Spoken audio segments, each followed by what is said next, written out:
사도신경으로 신앙 고백 드리시겠습니다. 전능하사 천지를 만드신 하나님 아버지를 내가 믿사오며 그 외아들 우리 주 예수 그리스도를 믿사오니 이는 성령으로 잉태하사 동정녀 마리아에게 나시고 본디오 빌라도에게 고난을 받으사 십자가에 못 박혀 죽으시고 장사한 지 사흘 만에 죽은 자 가운데서 다시 살아나시며 하늘에 오르사 전능하신 하나님 우편에 앉아 계시다가 저리로서 산자와 죽은 자를 심판하러 오시리라. 성령을 믿사오며 거룩한 공회와 성도가 서로 교통하는 것과 죄를 사하여 주시는 것과 몸이 다시 사는 것과 영원히 사는 것을 믿사옵나이다. 아멘. 네, 함께 은혜 나눌 하나님의 말씀 마태복음 26장 57절 한 절 말씀입니다. 마태복음 26장 57절입니다. 말씀을 읽어드리겠습니다. 예수를 잡은 자들이 그를 끌고 대제사장 가야바에게로 가니 거기 서기관과 장로들이 모여 있더라. 아멘. 네, 오늘부터 이제 3일간 이제 예수님께서 이제 재판을 받으시고 또 십자가를 지시고 이제 죽음을 맞이하시는 그런 내용을 오늘부터 이제 3일간 한번 훑어보고자 합니다. 내용을 좀 더 이제 세세하게 이제 나눠서 한번 말씀을 한번 나눠볼까 생각을 했었었는데 큰 맥락만 우리가 짚고 넘어가도 뭐 좋을 것 같다라는 그런 생각이 들고 또 우리가 사순절을 지금 저희가 함께 보내고 있는데 그 사순절의 시간에 또한 한번 이 내용을 우리가 훑어보면서 우리 가운데 주어주신 하나님의 은혜 그리고 예수님이 그 은혜를 우리 가운데 보여주시기 위하여서 얼마나 많은 일들을 당하셨는지에 대해서 한번 말씀의 은혜를 한번 같이 나눠보고자 합니다. 오늘 읽으셨던 본문은 사실 26장 57절에서부터 27장 21절까지의 내용이 굉장히 방대하게 있는 내용입니다. 전체적인 내용은 이제 예수님께서 재판을 받는 그런 내용입니다. 이 재판은 단순히 예수님 한 사람에 대한 재판이 아니라 사실상 인류 전체의 영적인 재판이다라고 이렇게 평가를 하고 있습니다. 이 재판에서 이제 여러 명이 등장을 합니다. 종교 지도자들이 있고 거짓 증인들이 있고 또 베드로도 등장하며 빌라도도 등장하고 군중과 바라바가 등장을 하게 됩니다. 모두 우리가 잘 알고 있는 인물들이라고 생각을 합니다. 그 중심에 누가 서 계시냐? 바로 예수님께서 서 계시다라고 하는 것이죠. 이 이야기 속에서 예수님은 재판을 받는 분이지만 실제로는 세상을 드러내는 심판자로 이제 나타낸다라고 우리가 평가를 하게 됩니다. 우리가 이 내용들을 우리가 따라가면서 예수님의 재판은 어떻게 진행이 됐으며 그리고 어떤 점들의 강조점이 있는지 그리고 우리의 신앙에 무엇을 말하고 있는지에 대해서 한번 살펴보고자 합니다.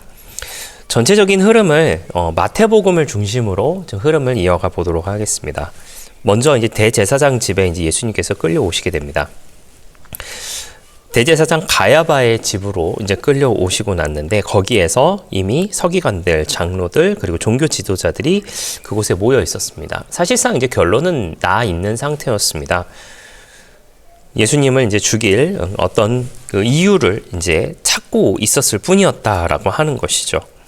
이 장면에서 이제 인간의 죄성을 이제 여실히 보여주고 있습니다. 사람은 때로 진실을 찾는 것처럼 보이지만 이제 사실은 자기 결론을 정해놓고 그 증거를 찾는 경향이 종종 있죠. 내가 이와 같은 A라는 답을 이미 설정해놨는데 그 A라는 답에 맞는 증거들, 과정들을 찾아가는 것이 어떻게 보면은 사람의 모습일지도 모르겠습니다. 또한 그 가운데 거짓 증인들이 또한 등장을 하게 됩니다. 종교 지도자들은 이제 예수님을 죽일 증거를 찾기 위해 거짓 증언을 하는 증인들을 불러 모으게 됩니다. 그 중에 두 사람이 이렇게 이야기합니다. 이 사람이 말하기를 내가 하나님의 성전을 헐고 사흘 안에 지을 수 있다 하더라 라고 하면서 예수님의 말씀을 굉장히 왜곡한 증언을 하게 됩니다.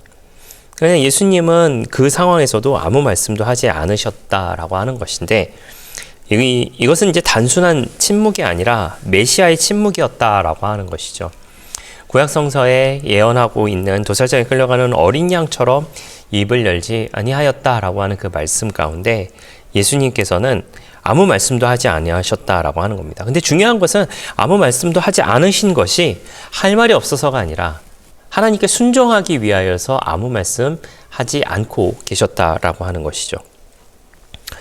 그리고 대제사장이 묻습니다. 내가 하나님의 아들 그리스도인지 우리에게 말하라 라고 하는 장면이 나와요. 예수님은 이렇게 답하십니다. 내가 말하였느니라 인자가 권능의 우편에 앉아 오는 것을 보리라 라고 이야기합니다. 그 순간 종교 지도자들이 엄청난 분노를 쏟아냅니다. 그리고 외치는 것이 신성모독이다 라고 이렇게 외치게 되죠. 사실 그들은 신성모독을 처벌하는 것이 아니라 알고 보면은 하나님의 아들을 지금 거부하고 있는 중이다라고 하는 것입니다. 그리고 그 장면 사이에 다른 인물 한 명이 등장합니다. 누가 등장하냐면 우리가 잘 알고 있는 베드로가 등장을 하게 되는데 이 베드로가 등장을 하면서 3번 예수님을 부인을 하게 됩니다. 이 본문 전에 내가 주님과 함께 죽겠습니다 라고 말했던 그 사람이 너무나도 자기 앞에 커다란 위협이 닥쳐오게 되니까 그 가운데 예수님을 부정하는 그런 모습을, 그렇게 무너지는 인간의 연약함을 또한 보여주는 그런 모습으로 다가오게 되는 것이죠. 그리고 이제 어둠이 물러가고 아침이 되게 됩니다. 예수님은 로마 총독 빌라도에게 넘겨지십니다. 잘 아시겠지만 유대 지도자들은 이제 사형을 이제 집행할 권한이 없었어요. 그리고 이제 빌라도가 예수님께 묻죠. 네가 유대인의 왕이냐라고 물어봤습니다. 예수님은 말씀하시죠. 내 말이 옳도다. 그렇게 말씀을 하시고 난 후에 예수님은 대부분 침묵을 하시게 됩니다. 빌라도가 굉장히 놀라는 것을 우리가 알 수 있는 것은 예수님께서 굉장히 침착한 모습으로 그 가운데에 서 계셨기 때문이다라고 하는 것이죠. 빌라도라고 하는 존재는 사실은 나는 새도 떨어뜨릴 만한 무소불위의 권력을 가진 사람이었습니다. 그곳 기준으로는. 그곳 기준에서는 그렇게 막강한 권력을 가진 사람이었음에도 불구하고 그 앞에 선 예수님의 모습은 너무나도 당당하고 너무나도 침착한 그 모습. 그것을 보면서 아마 빌라도도 약간 주눅들지 않았을까라는 그런 생각도 하게 됩니다. 그리고 바라바라고 하는 인물도 등장을 합니다. 6월절에는 죄수 한 명을 풀어주는 관습이 있었는데 그래도 빌라도가 묻게 되죠. 여기 바라바가 있다. 그리고 여기 예수가 있다. 너희들이 유대인이 왕이라고 하는 예수가 있는데 이 둘 중에 누구를 풀어주길 원하느냐라고 하는데 인간의 아주 어리석은 그리고 아주 비극적인 선택이 그 가운데 나타나죠. 우리가 잘 아시다시피 바라바를 놓아달라고 하는 그와 같은 요청이 군중들로부터 나오게 됩니다. 그리고 예수님을 십자가에 넘기게 되는 사건이 조금 전에 우리가 함께 읽었던 말씀에서 마태복음 26장 57절에서부터 27장 21절까지의 내용입니다. 이 모습들을 우리가 전체적으로 좀 살펴보면서 종교 지도자들이 얼마나 하나님을 안다라고 하지만 하나님의 아들을 배척하고 있는지, 그리고 사람이 얼마나 나약한 것인지에 대한 모습을 잘 보여주고 있는 그런 장면이라는 생각을 하게 됩니다. 특별히 이제 누가복음 같은 경우는 빌라도와 헤롯이 이제 등장하게 되는데 두 통치자가 예수님의 무죄를 인정하게 됩니다. 그러면서 이제 누가는 예수님의 무죄성을 강조했다라고 하는 그런 표현을 가지고는 있지만 그럼에도 불구하고 성난 사람들의 마음, 정확하게는 이제 종교 지도자들의 마음, 그리고 사탄의 꿰매 넘어간 그 종교 지도자들의 마음을 돌이킬 수는 없었다라고 하는 것이죠.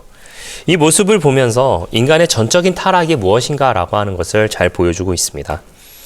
이 재판에는 종교 지도자들, 그리고 정치 권력들, 그리고 군중들 이렇게 모두 등장을 하고 있습니다.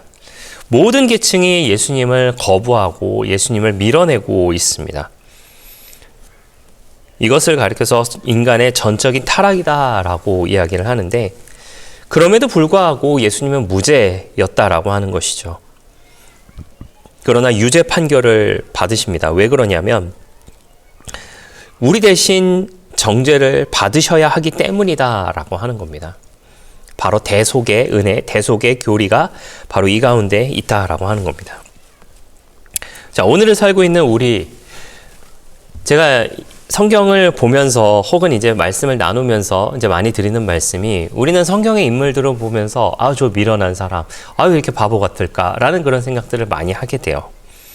자, 우리가 전에 우리가 다뤘었던 가룟 유다도 한번 생각해 보십시오.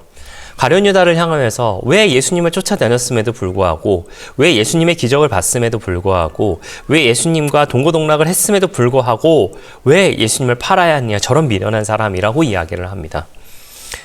가룟 유다만 그러할까요? 신약과 구약에 나와 있는, 특히 이제 구약에 나와 있는 많은 사람들을 보면서, 실수하는 그 모습들을 보면서 저 미련한 사람 왜 저랬을까? 하나님이 함께 하시는데 왜 저랬을까? 라고 하는 그런 내용들을 우리가 많이 생각을 하게 됩니다. 하지만 알고 보면요, 우리도 예수님 대신에 바라바를 선택하며 살아가고 있는지도 모르겠습니다. 오늘을 살고 있는 우리는 매일 아침 일어날 때부터 사실은 선택을 해야 됩니다.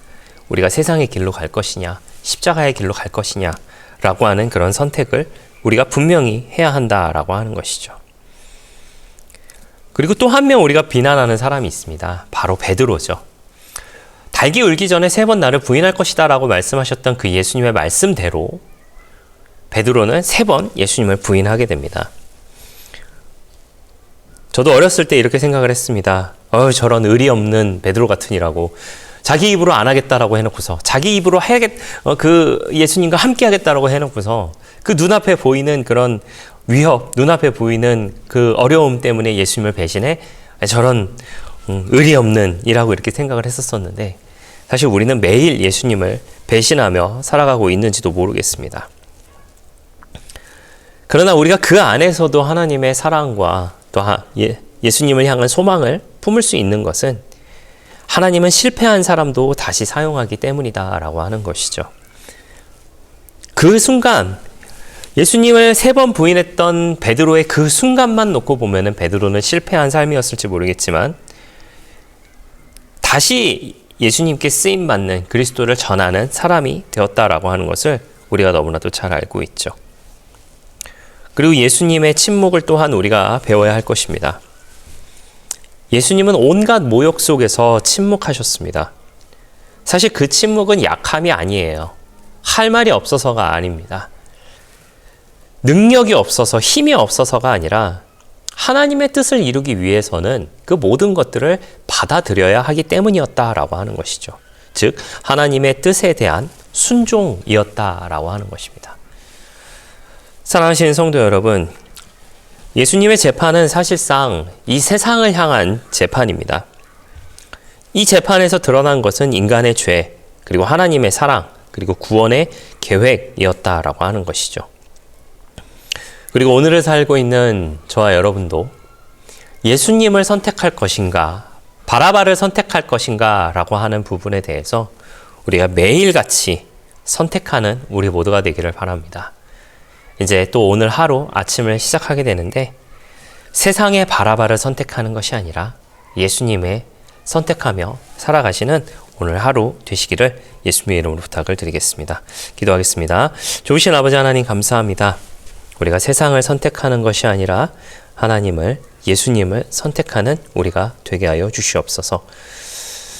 세상 가운데 많은 어려움과 힘듦이 있다 할지라도 그 가운데 무너지지 않는 우리가 되게 하여 주시고, 세상에 좋은 것들이 우리 눈앞에 있다 할지라도 하나님의 것이 비록 비루해 보이고 누차해 보인다 할지라도 우리가 하나님의 것을, 그리스도의 길을 선택하며 나아가는 우리 모두가 되게 하여 주시옵소서. 감사드리며 예수님의 이름으로 기도했습니다. 아멘. 주기도문으로 마치겠습니다. 하늘에 계신 우리 아버지여, 이름이 거룩히 여김을 받으시오며 나라가 임하시오며 뜻이 하늘에서 이루어진 것 같이 땅에서도 이루어지이다. 오늘 우리에게 일용할 양식을 주시옵고, 우리가 우리에게 죄 지은 자를 사하여 준 것 같이 우리 죄를 사하여 주시옵고, 우리를 시험에 들게 하지 마시옵고 다만 악에서 구하시옵소서. 나라와 권세와 영광이 아버지께 영원히 있사옵나이다. 아멘.